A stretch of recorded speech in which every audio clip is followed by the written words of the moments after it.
გაჩინების საფუძველზე და სანაშაულის ჩადენისათვის. შენგან ადვოკატის სკოლის უფლება, ყველაფერს რასაც იტყვი, შესაძლოა შენ წინააღმდეგ იქნეს გამოყენებული. 26 მოხდის მეორე ნაწილის აკვეპუტის და სასამართლოზე თქვენს წინააღმდეგ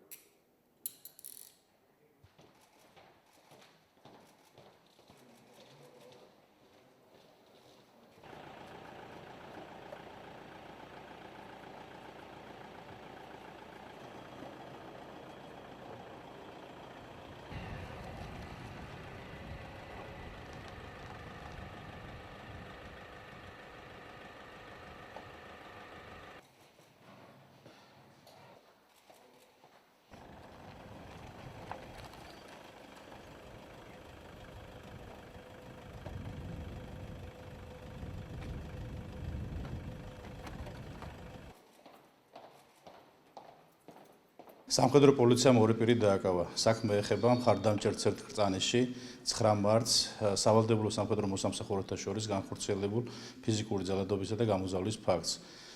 დაკავება განხორციელდა სახალხო სასამართლოს მოსამართლეს მიერ გაცემული განჩინების საფუძველზე. უახლოეს საათებში ბრალდებულებს ჩადენილი დანაშაულისათვის წარადგინებად ბრალდება, ხოლო მოგვიანებით სასამართლო იმსჯელებს მათ მიმართ აღკვეთი ღონისძიების გამოყენების საკითხზე.